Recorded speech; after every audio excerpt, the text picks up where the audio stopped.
Wood. Oh no, I can't get my sound. Oh no, I'm in deep doo-doo here.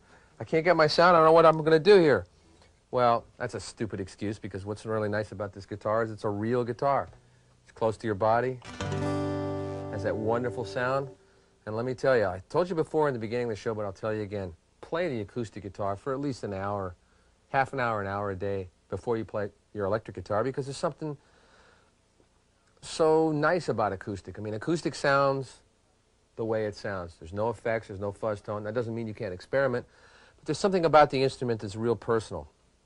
Now, one of the things about the acoustic guitar that's so wonderful is open strings. I mean, I'm sure you've seen the good and the bad and the ugly. Well, that chord got the guy about $5,000 in session fees. It's no big deal.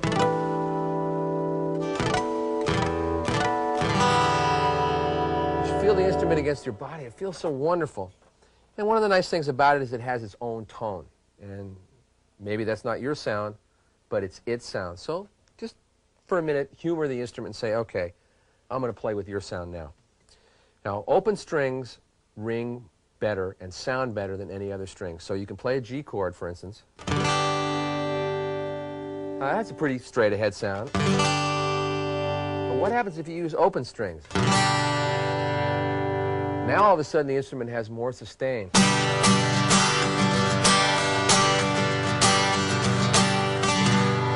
Now all of a sudden the instrument has a wonderful voice. It's speaking as loud as it possibly can.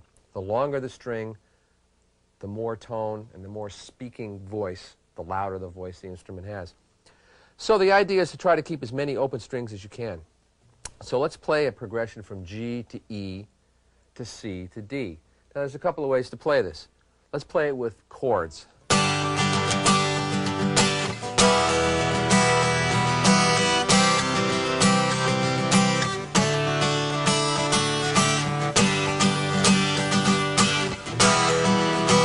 Okay, well that sounds pretty good. G chord sounds nice. C chord sounds nice. D chord sounds pretty good.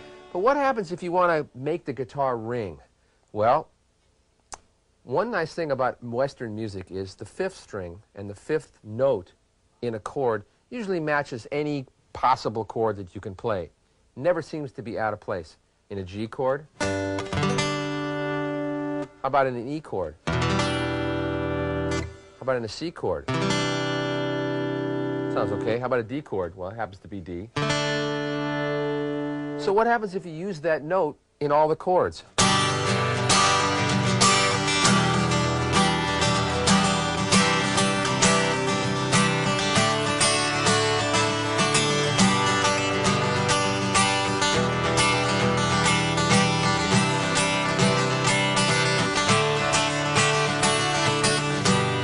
Now all of a sudden the acoustic guitar sounds like it's ringing. It sounds like a lot of different voices because you're allowing the instrument to reproduce all the harmonics it possibly can. And the D chord, or the D note, the fifth in the key of G that we're playing, has a chance to ring out. Now, say you add the G note on the top of that, so you keep these two notes. As opposed to going...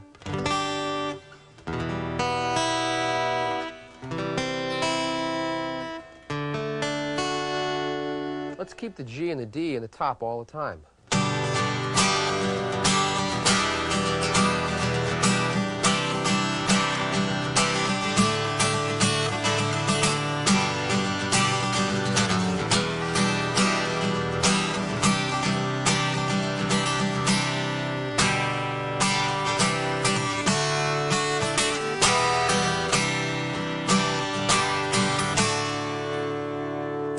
Now, it does two things. It gives you a pattern, and we talked about patterns before, how if you want to try to get somebody into your way of thinking musically, that you try to set up a pattern that you're both comfortable with. This rings all the way through.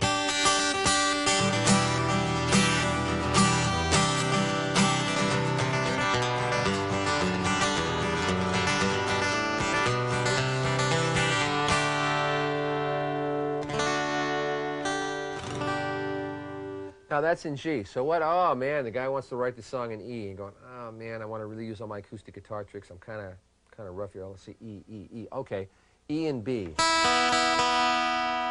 Now we could play a progression in E using regular chords.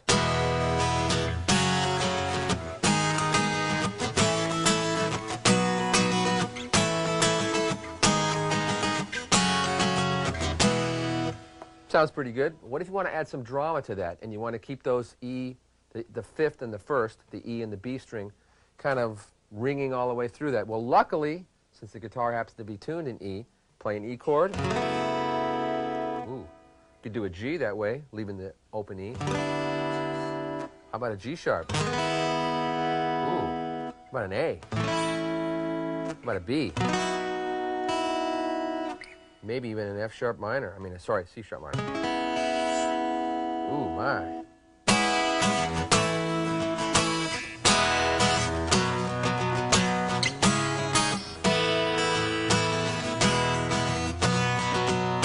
Well, the E sounds good. F sharp sounds good. G sharp sounds good. But the A sounds a little too busy. What if we play the A in the first position? All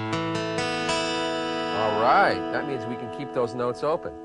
So instead of playing the B in the same position where we have to use up the B string, let's try playing the B in the first position. Now we got them all.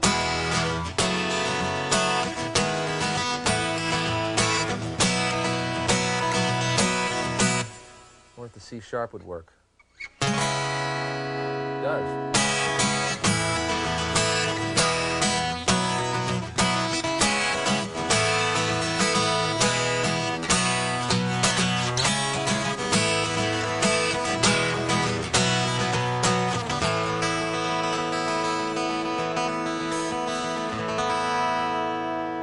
Now see how much better that sounds in.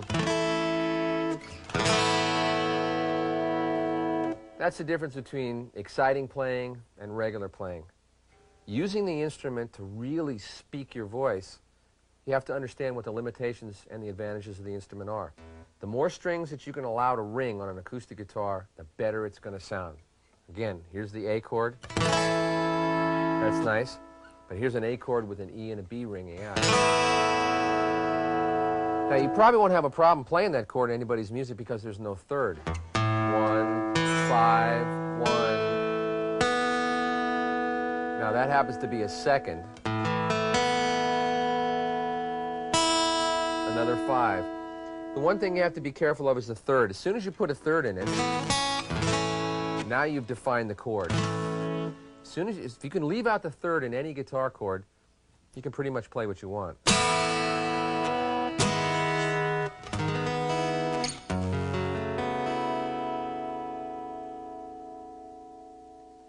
Now another trick